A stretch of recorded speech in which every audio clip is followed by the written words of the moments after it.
Bienvenidos a esta presentación de EcoCap. En pocos minutos vas a entender los cambios que realmente importan del nuevo reglamento de Invierte.p. Iremos directo a los cambios que modifican la forma de formular, ejecutar y gestionar la inversión pública. Primero, pongamos el contexto.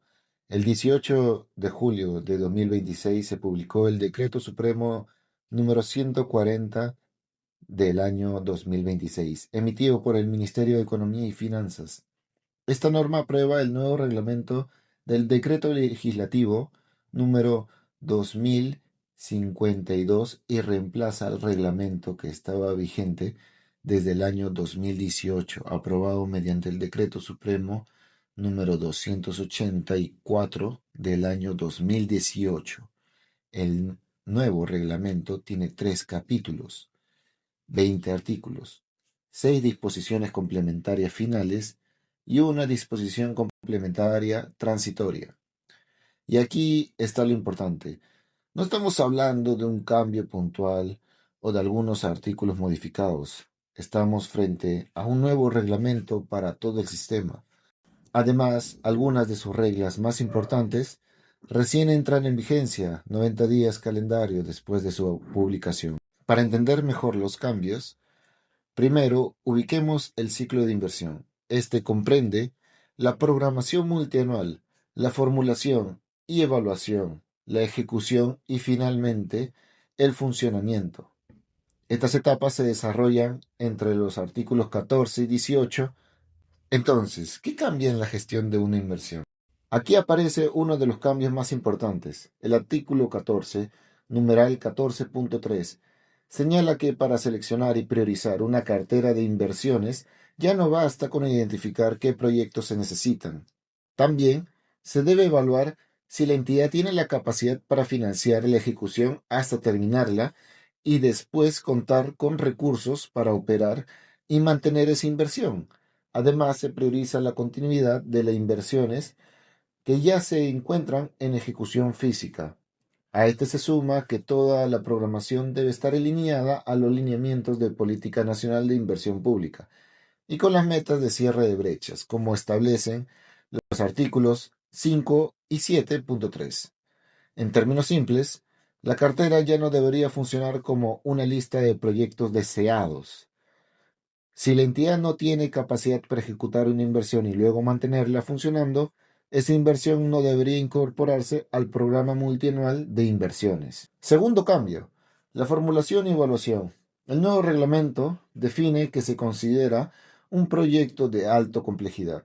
Según el artículo 3, numeral 28, entran en esta categoría los proyectos que superan los 800 millones de soles en unidades productoras de sistemas, lo que superan los 500 millones de soles en edificaciones y espacios públicos y también aquellos de menor monto cuando presentan un alto nivel de riesgo. ¿Qué cambia con esto? Para estos proyectos, el artículo 8, numeral 2, inciso 15, establece que antes de declarar la viabilidad se debe contar con la opinión previa y vinculante de la Dirección General de Programación Multianual de Inversiones. También participan la Oficina de Programación Multianual de Inversiones del sector responsable y la Dirección General del Presupuesto Público, que evalúa la capacidad presupuestal. Además, para los proyectos ubicados en un rango intermedio entre 200 y 800 millones de soles, dependiendo del tipo de unidad productora, la unidad formuladora debe solicitar previamente la opinión de la Oficina de Programación Multianual de Inversiones del sector. Esto está señalado en el artículo 10, numeral 3, inciso 12. En la práctica, el mensaje es claro. En los grandes proyectos, la viabilidad ya no depende únicamente de la unidad formuladora. Aparece una revisión adicional que debe incorporarse desde el inicio en el cronograma del proyecto, y a esto se suma una evaluación previa más exigente, donde el análisis costo-beneficio pasa a ser la metodología principal para los proyectos de mediana y alta complejidad, como señala el numeral 16.5. Tercer cambio, y probablemente uno de los más importantes. La fase de ejecución ahora se organiza en 4 etapas. El numeral 17.2 incorpora primero la planificación de la ejecución. Luego viene el expediente técnico o documento equivalente, la ejecución física y financiera y finalmente el cierre. ¿Qué significa esto? Que antes de elaborar el expediente técnico, ahora existe una etapa formal para definir cómo se va a ejecutar la inversión, quiénes serán los responsables, qué recursos se necesitan, cómo se realizarán las contrataciones, cuál será el cronograma y qué riesgos deben controlarse. Además, el numeral 17.1 establece que las unidades ejecutoras de inversiones deben aplicar herramientas de dirección de proyectos. La Dirección General de Programación Multianual de Inversiones será la encargada de establecer los estándares y actuar como centro de excelencia en esta materia. También aparece un cambio importante para la administración directa. El artículo 13, numeral 3, inciso 12, señala que antes de utilizar esta modalidad, se debe justificar que resulta más eficiente en costo o en tiempo frente a otras alternativas de ejecución. Finalmente, el modelo de información para la construcción puede utilizarse durante toda la fase de ciclo de inversión, de acuerdo con los lineamientos del Plan BIM Perú. Cuarto y quinto cambio. Lo veremos juntos porque ambos buscan lo mismo, mayor disciplina en la gestión. Primero, las modificaciones. La unidad formuladora ahora tiene plazos concretos. Cuentan con 10 días hábiles para aprobar la consistencia del expediente técnico y con otros 10 días hábiles para evaluar las modificaciones que planteen antes de su aprobación, siempre que éstas no cambien el objetivo, la concepción ni el dimensionamiento de la inversión. Esto se encuentra en el artículo 12, numeral 4, inciso 11 y 14.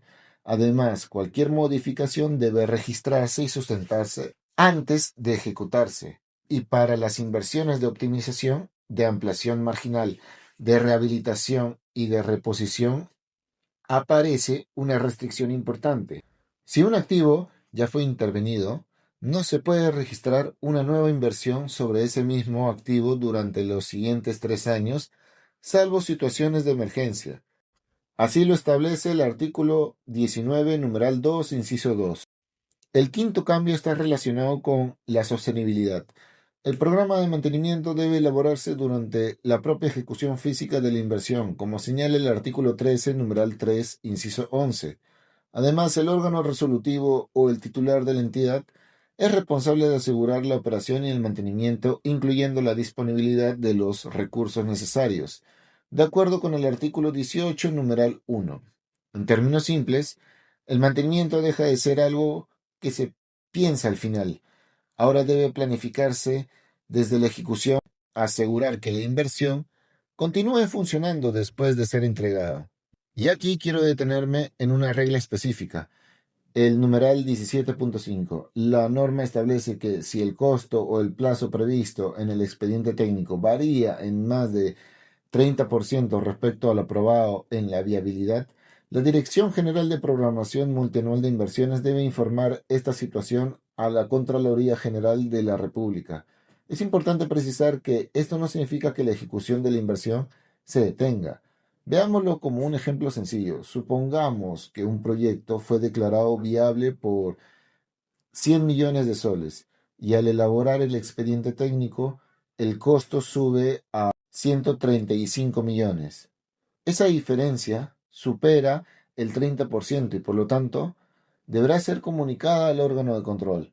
¿Por qué este cambio merece atención? Porque conecta directamente la calidad de los estudios realizados durante la formulación con el control gubernamental. En otras palabras, las estimaciones de costo y de plazo que se planeen al inicio del proyecto tendrán una mayor importancia porque una diferencia significativa podrá ser posteriormente informada a la Contraloría General de la República. Y un dato adicional, esta regla no entra en vigencia inmediatamente. La disposición complementaria transitoria única establece que comenzará a aplicarse en 90 días calendario después de la publicación del reglamento, es decir, aproximadamente a mediados de octubre de 2026. En cambio, entonces, no está solamente en lo que dice la norma, también cambia la relación entre quienes formulan la inversión, quienes la ejecutan y los órganos encargados del control. Ahora, ¿quién afecta cada uno de estos cambios?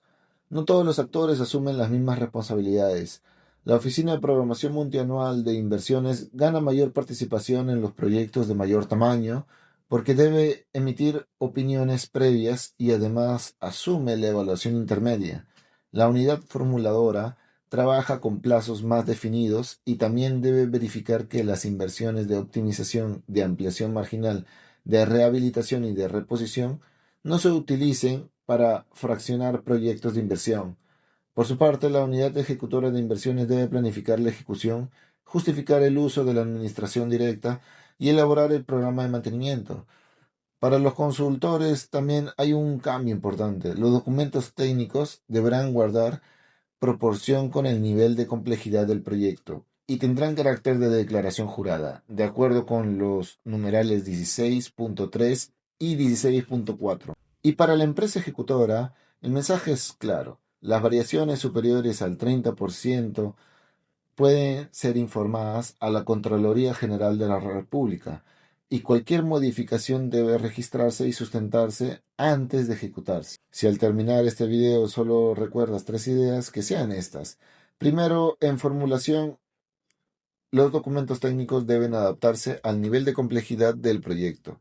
El análisis costo-beneficio adquiere mayor importancia y los proyectos más grandes requieren opiniones previas antes de ser declarados viables.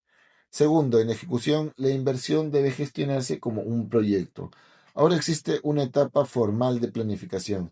Se incorporan herramientas de dirección de proyectos y las desviaciones importantes de costo o plazo adquieren mayor visibilidad. Y tercero, en la gestión de la inversión, el trabajo ya no termina con el expediente técnico ni con la obra. El mantenimiento debe planificarse desde la ejecución. Los activos deben ser registrados y la inversión debe evaluarse a lo largo de todo su ciclo de vida. Quiero cerrar con una idea central. Conocer el nuevo reglamento no significa memorizar los artículos, sino entender cómo estas nuevas reglas van a cambiar la manera de formular, ejecutar y gestionar las inversiones públicas. Y justamente para profundizar en esos cambios, este jueves 6 de agosto de 2026 se realizará un foro del Instituto Latinoamericano de Proyectos de Inversión en Ingeniería y Economía, dedicado al nuevo reglamento de Invierte.p. Será un espacio virtual y de inscripción gratuita de 7 de la noche a 9 de la noche, hora de Lima. Si trabajan, estudian o están vinculados a la inversión pública, los invito a participar y aprovechar este espacio para escuchar a los especialistas, resolver dudas y analizar cómo estos cambios se van a aplicar en la práctica.